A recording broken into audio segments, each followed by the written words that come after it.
triplex villas at Kollur, APR Projects. కానీ ఈ మధ్య కాలంలో మీరు ఎక్కువగా పబ్లిసిటీ విషయంలో తీసుకుంటే స్టెప్ కానీ సినిమాని ప్రమోట్ చేసుకోవడంలో ప్రతి ఒక్కళ్ళు మాట్లాడితే మీరు కొంత ట్రిక్కిష్గా కొంత కమర్షియల్గా కొన్ని రకరకాల విన్యాసాలు చేసి పబ్లిసిటీ పరంగా చేశారు.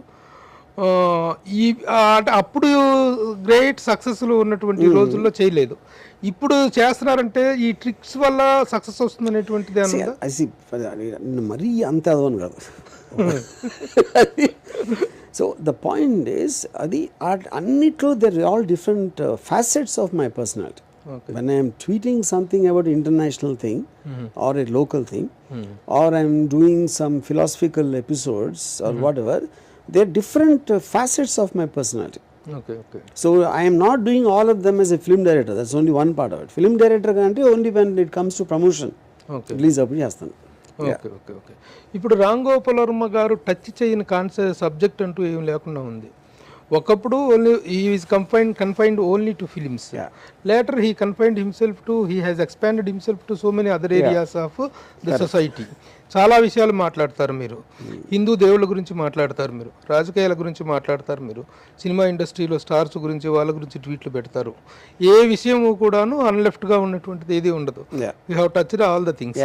వీటన్నిటిలో కూడా ఒక్కొక్క దాని గురించి వచ్చినట్లయితే ఫస్ట్ రాజకీయాల్లో జగన్మోహన్ రెడ్డి గారు వైఎస్ఆర్సీపీ అనేటువంటిది మొన్న ఎలక్షన్స్లో ఓడిపోయిన తర్వాత మీలో వచ్చినటువంటి మార్పు ఏంటి? ఆ తర్వాతనే అది ముందే ఊహించి మీరు రాజకీయ చిత్రాలు చెయ్యను అని చెప్పేసి స్టేట్మెంట్ ఇచ్చారనేటువంటిది ఒక అభిప్రాయం ఉంది. ఇట్స్ నథింగ్, నేను చెప్పింది ఐ మీన్ ఫేస్ వాల్యూ తీసుకుంటే ట్రూత్ అది. దీని వెనకాల ఏదో ఉద్దేశం ఉంది అంటే దానికి నేనేం చేయలేను. What I meant was exactly that. So ఒకవేళ వైఎస్ఆర్సీపీ మళ్ళీ అధికారంలోకి వచ్చినట్టయితే మీరు రాజకీయ చిత్రాలు కానీ ఈ రాజకీయ పరమైనటువంటి వీటిని కానీ కంటిన్యూ చేసి ఉండేవారు. ఇప్పుడు as a director I get attracted to a subject, not anything else. నేను వైసీపీ పార్టీ అంటే నేను వైసీపీకి ఓటేయాలి, లేకపోతే అప్పుడు నేను ఎప్పుడు గవర్నమెంట్ గురించి కానీ పార్టీ గురించి కానీ పాలసీల గురించి కానీ ఇప్పుడు మాట్లాడలేదు. I only talked about Jagan as a person. ఇప్పుడు తను ఎక్కడి నుంచి స్టార్ట్ అయ్యి sudden death of the father నుంచి మరి ఇడిపోయి పార్టీ పెట్టి what all you went through, that journey is what which attracted to me on a personal level. And I don't have any knowledge of parties and politics other than that. So that is what the thing is. అది అయిపోయింది కాబట్టి నేను చేయనని చెప్పాను. అంటే అంత అద్భుతమైన జర్నీలు అనేటువంటి మిగతా వాళ్ళ దగ్గర కూడా ఉన్నాయి కదా.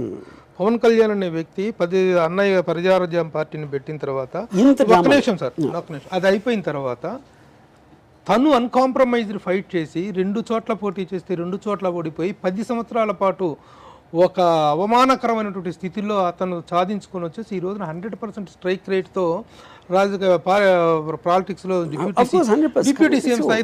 ఆ కథలో మీకు ఎలాంటి అది చెప్తున్నా. సి నా పాయింట్ ఇప్పుడు నేను జస్ట్ బ్రీఫ్గా ఒక 1 minute చెప్పాను అనుకోండి. సారీ, ఏంటి 1 minute? ఒక మామూలు పర్సన్ ఫాదర్ చీఫ్ మినిస్టర్ అనుకోని విధంగా ఒక షాక్లో ఒక యాక్సిడెంట్లో అయిన పోయి దాని నుంచి ఏమైపోతుందిరా పార్టీ అనేది ఇంత జరుగుతున్న టైంలో వాట్ ఎవర్ ఓదార్పు యాత్ర వెళ్ళి దాని నుంచి పెద్ద పెళ్లి అభిమానం చూసి హైకమాండ్ వద్దంటున్నా వినకుండా తను పార్టీ పెట్టి and then he went through, then he went to jail. ఆ కేసెస్ అన్నీ అనుభవించి జైలుకి వెళ్ళి దాని తర్వాత మళ్ళీ బయటకు వచ్చి ఆ ముండితనం కంటిన్యూ చేసి ఒక పర్టికులర్ టైంలో he reached a pinnacle of success. ఇంత డ్రామా మీరు వేరే చోట్ల ఎక్కడ ఉంది చెప్పండి? ఇక్కడ I'm not saying anything. Pawan Kalyan as a big star and then maybe ఒక one particular time he loss and then he proved himself. అంతకన్నా మీకు డ్రామా లేదు కదా అక్కడ. అట్లా అంత డ్రామా లేదు కాబట్టేనా మీరు ఆయన క్యారెక్టర్ పెట్టేసి ఒక అవమానకరమైన అవహేళనతో ఒక చిత్రం తీశారు మీరు? So that is what I'm saying. అది ఇప్పుడు మళ్ళీ దాన్ని తీసుకుని ఎక్కడ వస్తుంది, వదిలేండి, చేసాం కదా. Okay okay. ఇప్పుడు కనుక వైఎస్ఆర్సీపీ అధికారంలోకి రాకపోవడానికి గల కారణాలు 3 చెప్పండి అంటే మీరు ఏం చెప్తారు? అసలు అబ్సల్యూట్లీ జీరో ఐడియా. పోనీ తెలుగుదేశం కూటమి నేను ఎప్పుడు ప్రజలను పట్టించుకోలేదు. ఇప్పుడు ఎవెన్చువల్లీ ఓట్లు వేసేది ప్రజలు. నేను ఇష్టపడింది ఏంటంటే ఒక క్యారెక్టర్. వైసీపీ పార్టీ ఎంత బాగా పరిపాలించింది, జనాలకు నచ్చిందా ఏమీ నచ్చలేదు అనేది నాకు తెలియదు. అసలు I have no idea about that because నేను అసలు జనాల్ని పట్టించుకోను. సినిమా ఇండస్ట్రీలో 3 వ్యక్తులు విపరీతంగా ఈ పాలిటిక్స్ గురించి మాట్లాడి సటైర్లు పెట్టి చేశారు.